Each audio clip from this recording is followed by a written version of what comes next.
So now let us move to the 22nd sutra. So here Maharishi Patanjali says, Kritartham pati nashtyam api nashtyam tadanya sadharanat tattvat. So sadharanat tattvat, he says, due to being common. So what he says, Kritartham means for the one whose purpose is fulfilled. Purusha's purpose is fulfilled. Prati is toward, nashtam is ceases to exist. Anashtam does not cease to exist. Tadanya for others, tadanya, and sadharana atvat, so due to being common. So what he says, even though it ceases to exist for one whose purpose is fulfilled. Now suppose you are into the deeper states of samadhi and you have understood the true nature of Prakriti, and you have understood, you have detached yourself from the whole manifestation, and you have achieved the state of liberation. So for you the Prakriti is not existing. It is not existing now. But it does not cease to exist for the other people because it is common to others. So the same Prakriti does not exist for you because you have achieved the liberation. But it exists for the people, those who have not experienced, those who have not liberated themselves.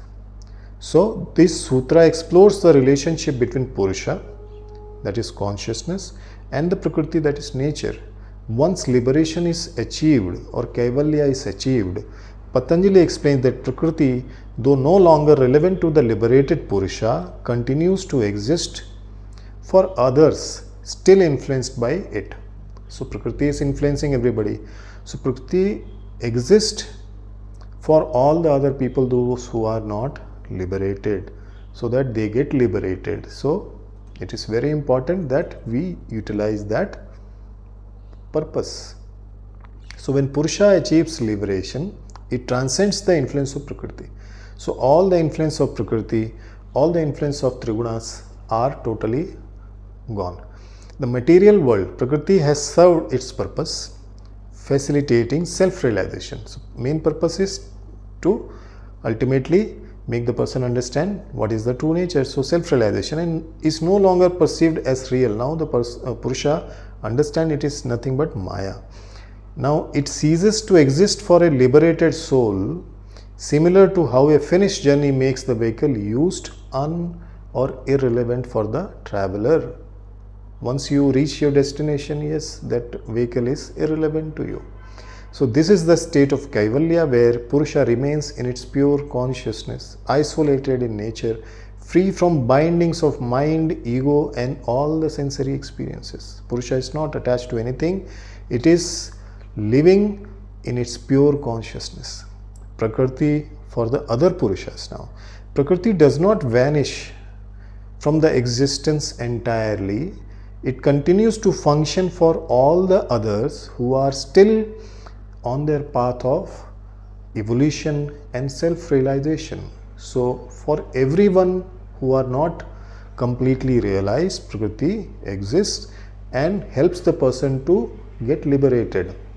Now the material world remains valid and impactful for those who have not yet attained liberation. It acts as a playground for karmic experiences, so leading individuals toward their spiritual awakening. Thus Prakriti retains its universal functionality. So whatever you are today, it is because of your past, what karmas you have done, but what you are doing today, ultimately it is your future. So never ever get distracted, because whatever you are doing, its positive and good effect is going to come. So it is very much important that all the Purushas should realize that today you may have difficulty, you may have problems in the life, but it is not because of today what you are experiencing. It is not your karmic imprint what you have done today. It is your past. It is getting slowly, it is getting away from you. So keep doing the good things so that your future can become better. So Prakriti will help you to realize ultimately your pure consciousness. Then now Maharishi Ved Vyas in his commentary uses metaphors to illustrate this concept. and he talks about the same horse what I told you earlier. So a horse that a rider has used to complete a journey is no longer needed by that rider but continues to serve others. Same like Kedarnath, from Sonprayag you take a horse, reach Kedarnath. Now once you reach Kedarnath, you take a darshan of Bhagwan Kedar, and after having that darshan you are not worried about that horse. That horse is serving others. So same way Prakriti also, once you have realized, is going to help others.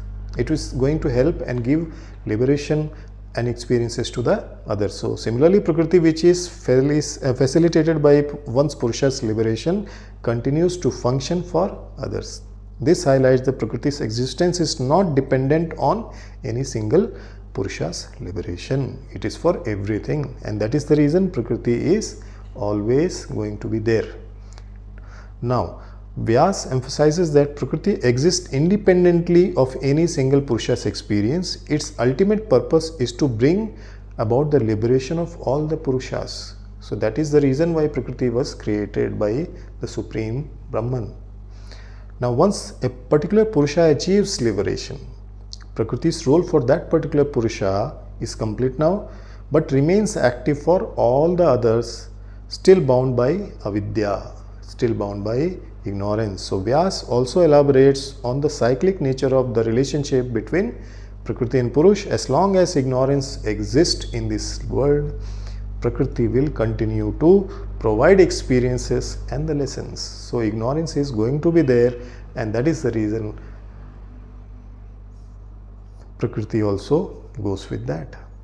So Adi Shankaracharya talks about the idea that Prakriti is a part of that illusion, that Maya. He asserts that while a liberated Purusha perceives the illusionary nature of Prakriti and transcends it, once it transcends it, those who are not liberated still perceive and interact with it, thinking that it is real. Shankara, this reflects the subjective nature of reality and role of Maya in binding individuals to the cycle of birth and death.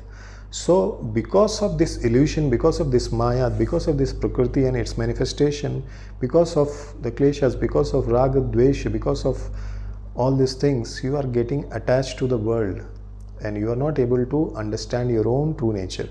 So the sutra demonstrates that liberation is subjective experience, while the liberation no longer sees the material world as real, others continue to experience it as a tangible reality. So this distinction underscores the importance of individual spiritual practice. The concept of Jivan Mukti is crucial here. A liberated being continues to exist within the world. So remember, liberation or moksha does not mean you have to die. So a liberated being continues to exist within the world, engaging with the Prakriti not as an ego-driven individual, because he has control, he has transcended everything. So he can stay in the world in a much better way, and he can influence the world in a much better way, and he can guide the people in a much better way. Such a being experiences the world without any attachment and acts selflessly without any expectations. For practitioners, this sutra serves as a reminder that Prakriti is not an enemy but a tool for growth. So you cannot avoid Prakriti. Whatever God, whatever Supreme Brahma has created, it is for your liberation, it is for your experience. Utilize it, use it as a tool for your self-realization. So Prakriti exists to help the Purusha. So if Purusha has realized, if Purusha remembers all these things, there was no need for Prakriti. So Prakriti helps the Purusha, because your being also, your existence also, Panchmahabhutas also, Karmendriyas, Gyanendriyas, everything is nothing but Prakriti. So this Prakriti is helping you to realize what you are. When you are listening, the Purusha is listening with the help of the Prakriti now here. So Prakriti's purpose is fulfilled for that individual once it is done. So it is very, very important that we must understand that Prakriti does not cease to exist. It exists for all the other Purushas, all the other people, means it is existing for every one of us on this planet or maybe some other planets, because till we have experienced the real nature of Purusha, or till we have experienced our own true nature, this is going to be there. Only thing, it does not exist for the person who has experienced it, who has completely transcended it.